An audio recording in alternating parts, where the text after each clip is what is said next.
Merci de nous suivre sur Molière Canal. Mesdames et messieurs, c'est l'heure de vous informer.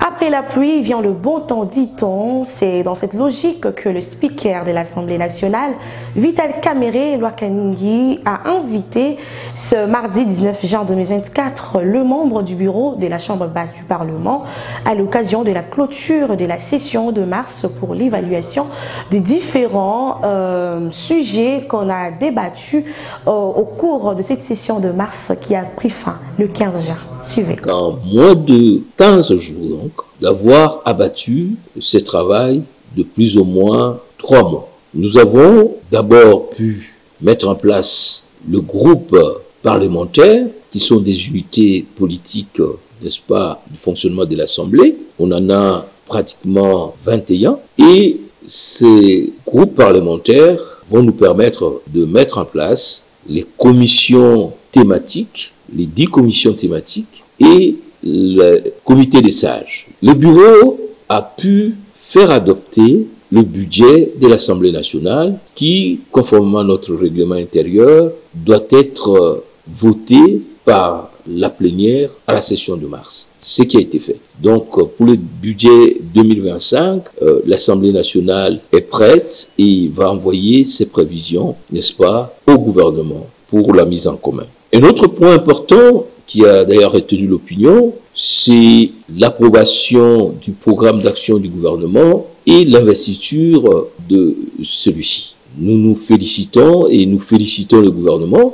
Madame la Première ministre qui a inscrit les 6 priorités définies par le chef de l'État dans son contrat avec le peuple congolais. L'Assemblée nationale va donc maintenant s'atteler à suivre l'exécution de ces programmes qui constituent, n'est-ce pas, le socle des attentes de notre population sur ces 6 priorités. Et nous serons très regardants sur cette question. À ce sujet, le président de l'Assemblée nationale nous a demandé, au niveau de rapporteur, de prendre en compte toutes les observations faites par les députés pour le faire parvenir au gouvernement comme des attentes du peuple congolais, que ce soit en matière d'infrastructure, donc de routes, que ce soit en matière de besoins sociaux de base, santé, éducation, que ce soit dans la mise en œuvre du programme de 145 territoires et surtout de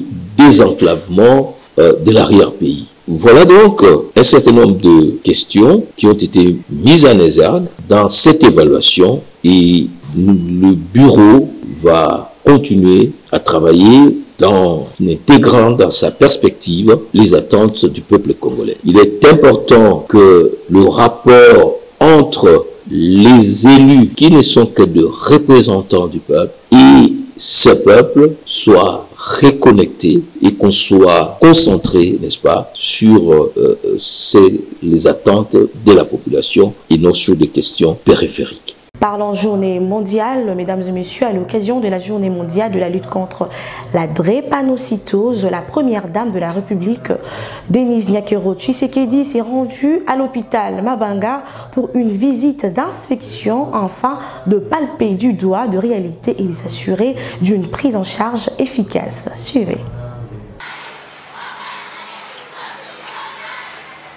En marge de la journée mondiale contre la drépanocytose, célébrée le 19 juin de chaque année, la distinguée première dame de la République, Denise Nyakero Tshisekedi, a effectué une visite du centre de médecine mixte d'anémie SS qui, grâce à son implication, a été remis en œuvre, offrant ainsi aux malades drépanocytaires de meilleures conditions de prise en charge. De la pédiatrie en passant par la médecine interne pour chuter aux urgences. La présidente de la fondation qui porte son nom a fait cette ronde pour se rendre compte du fonctionnement effectif de ces centres hospitaliers rénovés et équipés à peu près d'une année des travaux de réhabilitation et de construction. La première dame qui a fait de la drépanocytose son combat a apporté un message de soutien et de réconfort aux patients à nouveau internés dans cet hôpital pour des soins de qualité. Ces derniers ont manifesté leur gratitude envers la bienfaitrice Denise Nyakero Tshisekedi. Nous disons un grand merci à Maman Denise Nyakero Tshisekedi. Premièrement, vraiment, merci beaucoup, maman. Merci vraiment pour la maladie de Bana où tu souffres trop. Tu souffres peut-être trop, c'est bon, va bien, c'est que tu veux là. C'est que l'hôpital, est commis, vous voyez, pour vendre très calme, propreté, tout ce qui est ma casse, vraiment. Là, le déjà vacciné, il y a des spécial pour la Bana. Pour eux qui n'a été un bon peu ici comme vous êtes très propre. Il est comme vous vraiment. Vous avez dit quelqu'un, on va rober la mise. Merci beaucoup. Moi, maman, merci.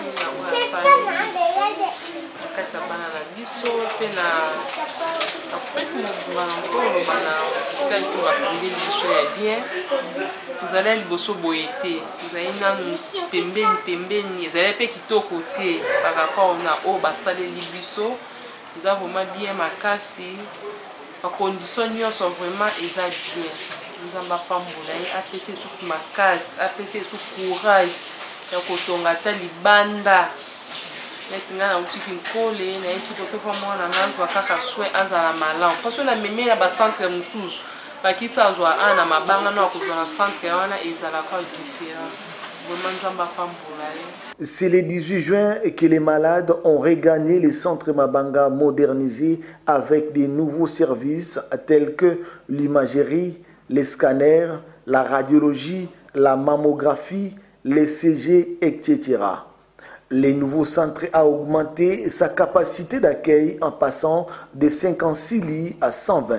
Cet hôpital a été inauguré et remis sous la gestion du médecin directeur général le 9 mars 2024.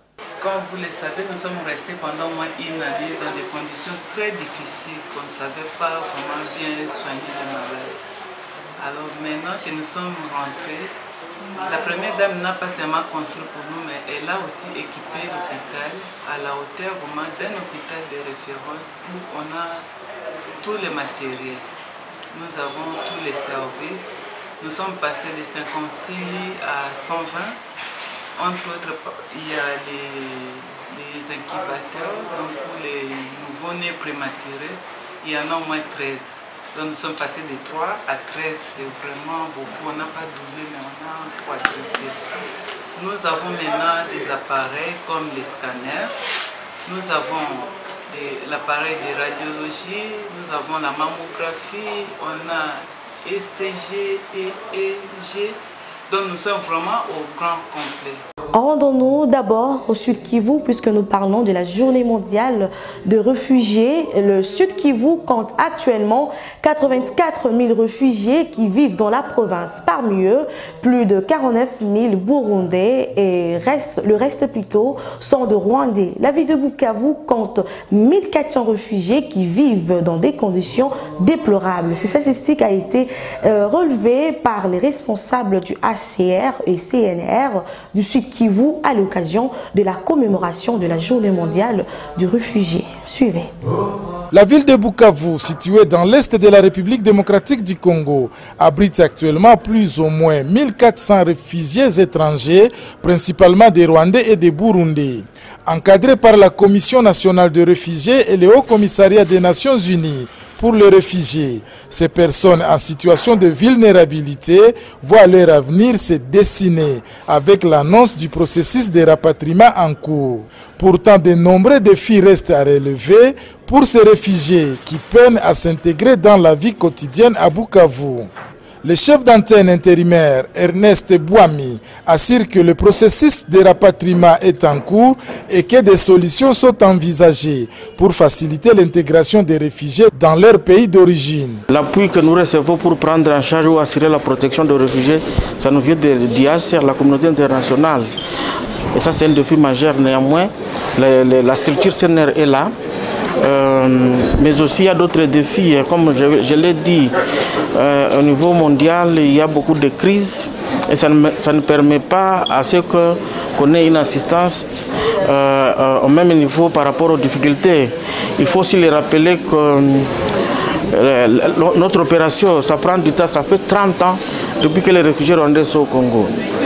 Donc il y a ceux qui ne considèrent ça plus comme une urgence. Le processus de rapatriement en cours est une étape cruciale, mais il ne doit pas faire oublier les défis quotidiens auxquels sont confrontés les réfugiés à Bukavu. C'est un peu plus de 49 000 Burundais que nous avons et le reste, ce sont les réfugiés rwandais qui sont installés un peu partout. Il y en a certains qui sont ici à Bukavu, mais c'est un très petit nombre parce qu'ils sont un peu plus d'1 millier. Mais la grande partie se trouve justement dans les zones qui sont sur le terrain. Mais c'est bien 2 nationalités que nous avons. En cette journée mondiale des réfugiés, célébrée le 20 juin 2024, il est essentiel de rappeler l'importance de soutenir et d'accompagner les réfugiés étrangers dans leur parcours d'intégration. Malgré les obstacles rencontrés, ces personnes méritent d'être traitées avec dignité et respect afin de reconstruire leur vie dans la dignité et la stabilité. Pour le gouvernement provincial, nous ne trouvons aucun inconvénient pour ceux qui veulent retourner, mais nous signalons que nous avons un défi majeur ces derniers temps suite à la montée des eaux du lac Tanganyika qui ne facilite pas les rapatriements, mais le gouvernement est en train de voir à son niveau comment y apporter une solution par rapport à ces problèmes-là. Donc le gouvernement s'y met pour que ces gens-là puissent retourner en toute dignité dans leurs pays respectifs. Dès nous les invitons, étant donné qu'ils sont chez nous, ils sont appelés à respecter les lois de la République, ils doivent respecter les règlements, c'est ce qui permet à ceux qui puissent vivre en harmonie dans notre pays. Parce que s'ils ne respectent pas les lois, s'ils ne respectent pas les règlements de notre pays, le gouvernement ne pourra rien faire pour eux, va les considérer comme des badauds. Mais si au moins ils sont revêtus de cette qualité-là, des réfugiés, et qu'ils respectent nos règles établies dans notre pays, nous allons les traiter dans le cadre de l'humanisme, parce que ce sont des êtres vivants comme nous. Dans la province du Nord Ubangi, sur plus de 115 000 réfugiés centrafricains que la province héberge, déjà 211 ont été rapatriés volontairement dans leur pays d'origine par le Haut Commissariat des Nations Unies pour les réfugiés depuis le début de l'opération Pito le 29 mai dernier. Pour la 3e vague opérée ce mercredi 19 juin, 71 réfugiés issus de 14 ménages du camp Ike ont été ramenés à Bangui à partir de l'aéroport de Guadolité. Images et commentaires. Les nombres des réfugiés centrafricains vivant au camp Inké, à 45 km de Guadolité, dans les territoires des Moba-Mbongo, ayant manifesté leur désir de regagner leur pays d'origine, ne cesse d'augmenter. Après la première vague intervenue au mois de mai dernier, où 59 personnes s'étaient envolées de Guadolité pour Bangui, une deuxième s'en était suivie avec les rapatriements volontaires de 71 personnes, puis c'est mercredi 19 juin 2024, avec les retours volontaires de 71 autres personnes issues des 14 ménages pour la 3e vague.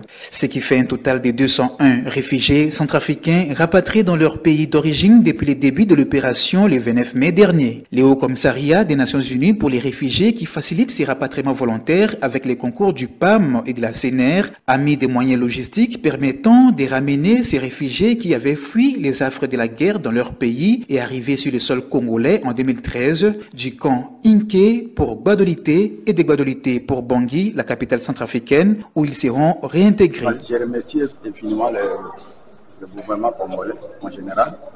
Je remercie particulièrement la province de Nord Ubangi qui a ouvert sa frontière pour nous recevoir sur son sol. Je remercie aussi le gouvernement Passaba qui est géré par le chef du gouvernement Kitaba, qui est vraiment un bon garant depuis que nous sommes sur son sol. Bien qu'il y ait un des petits pépins entre nous et les autochtones, il n'a pas baissé les bras de nous vraiment protéger jusqu'à ce qu'aujourd'hui nous avons quitté une équipe, ce n'est pas tout le monde, mais une équipe a quitté pour rentrer en RDC.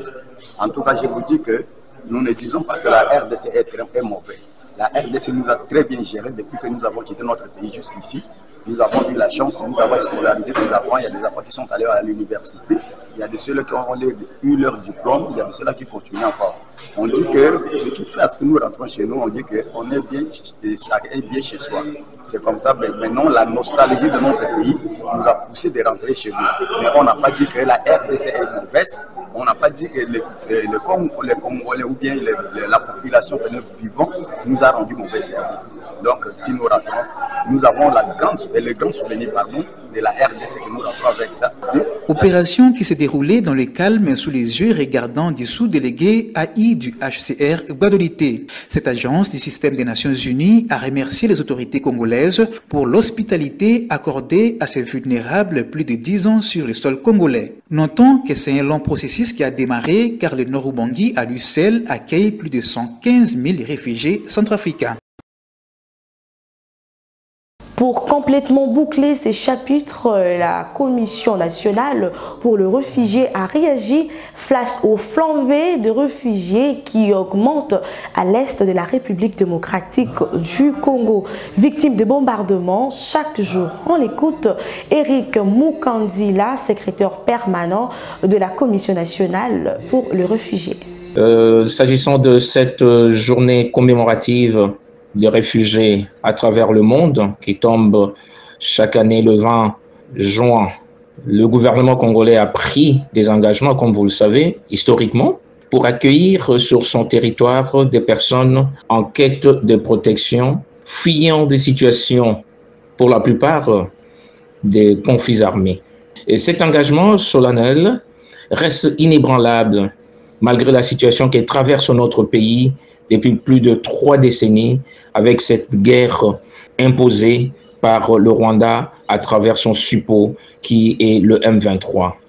Malgré tout cela, la RDC est et restera une terre d'accueil pour les personnes déplacées des forces qui ont dû tout abandonner, fuyant leur communauté pour chercher protection en RDC. Alors, dans ces contextes, la CNR leur rend hommage pour cette grande marque de résilience et réitère son engagement de continuer à les protéger. Comme vous le savez, la CNR, c'est une structure gouvernementale et elle continue de jouer son rôle de la protection juridique et administrative des réfugiés, nonobstant les contraintes financières et sécuritaires dans cette partie de la République, nommément la partie est de la RDC. Dans ce contexte, la CNR restera toujours à côté de réfugiés et réaffirme son soutien aux réfugiés qui sont éparpillés à travers le pays. La situation de bombardement dont il est question n'a pas seulement affecté les réfugiés qui sont venus de pays étrangers, mais également, vous le savez, les communautés d'accueil et d'autres familles de Congolais ont eu à payer un lourd prix à cause de ces bombardements. Donc le gouvernement de la République, à travers notre tutelle qui est le ministère ayant l'intérieur et la sécurité dans ses attributions, ne ménage aucun effort pour établir l'ordre dans cette partie de la République et j'en suis convaincu qu'avec la détermination du gouvernement et de la présidente de la République, nous arriverons à reconquérir toutes ces parties entre les mains de ces milices et que la paix reviendra pour une longue durée en RDC. Autre chose à présent, Patrick Mouyaya, ministre de la Communication et Médias, a été reçu par l'ambassadeur du Royaume-Uni où l'échange ont porté sur les enjeux géopolitiques de la République démocratique du Congo. C'était à l'occasion de l'anniversaire de naissance de Sa Majesté, le roi Charles III du Royaume-Uni. Alors, vous aviez tout dit, mais il y a quelque chose qui résume un peu tout ce que vous avez décrit. Parce que la République démocratique du Congo, avec le président Félix-Antoine Tshisekedi Tshilombo, a amorcé le décollage. Mais vous savez, lorsque vous démarrez une voiture, surtout pour ceux qui ont des véhicules diesel, vous démarrez, vous attendez un peu le moteur. Parce que la République démocratique du Congo, pendant de longues années, elle a été mal racontée. Lorsqu'on parle de la RDC, on ne parle que de la guerre. On ne parle que de la violence. Mais on parle très peu des Congolais résilients qui, dans chaque coin du Congo, font beaucoup de petites choses qui gardent ces pays en vie et qui permettent à ces pays aujourd'hui d'être les pays solutions de l'humanité. Donc, je voudrais réserver une pensée particulière à tous ces petits champions congolais pour qui nous avons destiné, en tout cas pour le président de la République et la première ministre, l'essentiel de notre action. Et donc j'apprécie le fait qu'à la troisième partie de votre réflexion, vous avez parlé de la paix. Parce que c'est la raison principale d'ailleurs pour laquelle nous tous, nous sommes à côté de vous et nous avons, chère Alison, des discussions qui sont assez difficiles quelquefois, mais ce n'est pas les lieux d'en reparler ce soir, mais nous sommes sûrs qu'avec nos partenaires à la fois britanniques et autres de la communauté internationale, nous allons réussir autour du président de la République à relever le défi de la paix qui va permettre à ce pays de déverrouiller son total potentiel. Et parce que vous avez le privilège d'être voisin du fleuve Congo, je voudrais faire l'économie, pour ne pas répéter ce que vous avez dit tout à l'heure, autour de notre potentiel à la fois halieutique, hydrographique, minier, etc. Et donc, lorsque nous disons de la RDC que c'est un pays solution, c'est effectivement un pays solution et il est clair que si les entrepreneurs britanniques étaient hésitants, c'est ici qu'ils doivent venir parce que les puissants du monde de demain sont ceux qui mettront le pied en République démocratique du Congo. Grace Bilolo, gouverneur du Congo central, a reçu sa notification le mardi dernier par le VPM en charge de l'intérieur, sécurité, décentralisation et affaires coutumières, Jacquemaine Chabani, qui lui a remis au cours d'un séminaire de 2 jours organisé dans son cabinet à Lingwala. Images et commentaires. Venu accompagner le gouverneur Grace Kwanga Massangu Bilolo, qui a officiellement reçu sa notification auprès du vice-premier ministre de l'Intérieur, Jacquemaine Chabani, à l'issue d'une traditionnelle session d'information et d'échange avec des gouverneurs et vice-gouverneurs nouvellement élus. Le conseiller en charge des questions du commerce, M. Yengo Madia Abraham, était devant nos micros. Suivez. Nous sommes venus à la vice-primature de l'Intérieur pour accompagner le gouverneur du Congo central, Grace Kwanga Massangu Bilolo, pour recevoir sa notification afin que nous puissions nous diriger directement au niveau de la province du Congo central pour commencer le travail.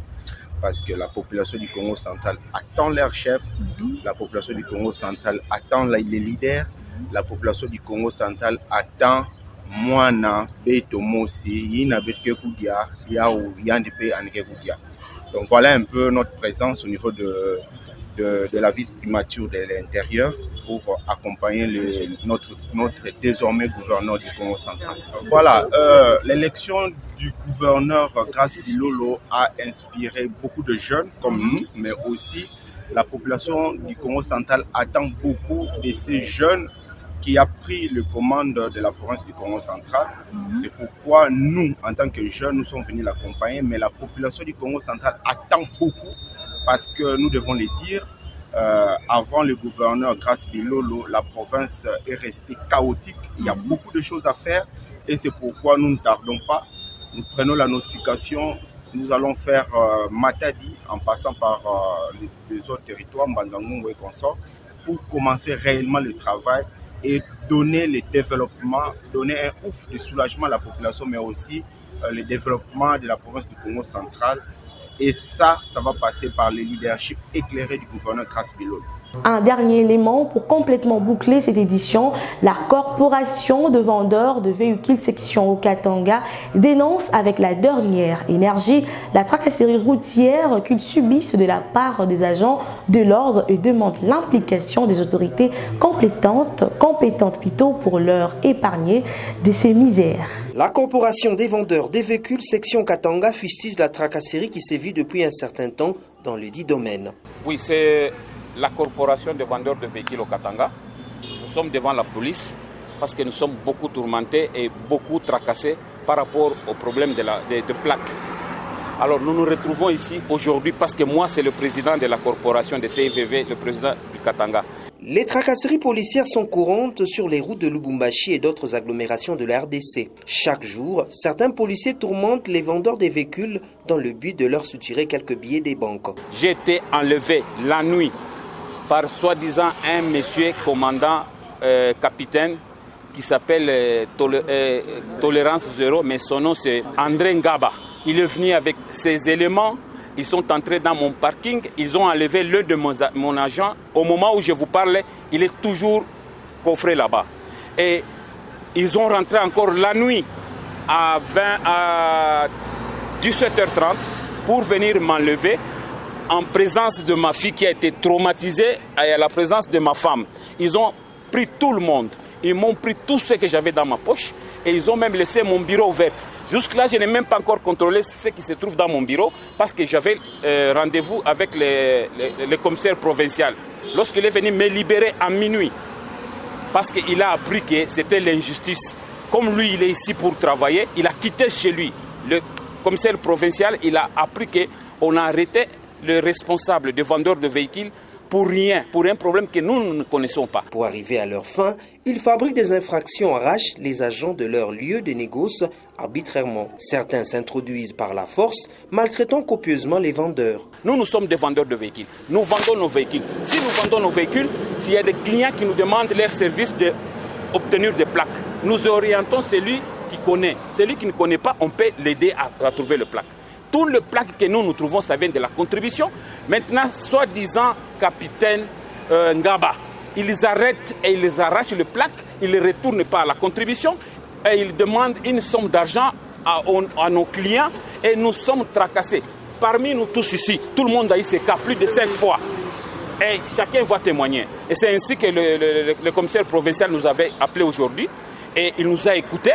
Il nous a donné rendez-vous de venir lundi et on va appeler la DGDI et nous irons au parquet et nous irons après terminer notre problème à l'auditorat militaire. On m'a cassé le doigt et on m'a mis la lacrymogène dans les yeux et on m'a jeté dans un pick-up comme un brigand.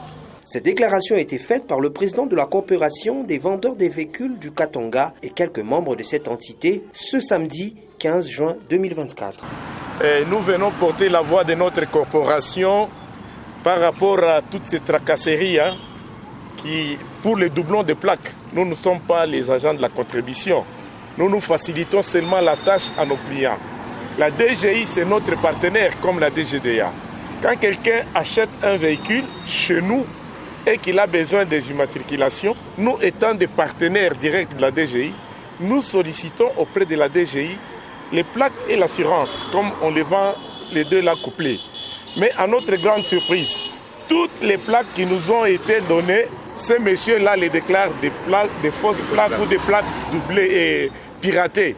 Nous, on ne sait même pas. Nous, on se fie aux agents de la DGI qui sont habilités à nous vendre ces plaques. Mais quand lui les déclare, ce sont des fausses plaques, nous ne savons pas comment il a su que ce sont des fausses plaques. Oui, il y a de cela 2 mois passés, un policier nommé André Ngaba se comporte en tout. Merci d'avoir été nombreux de nous suivre sur Molière Canal. Mesdames et messieurs, bon suite de programme sur nos antennes. Au revoir.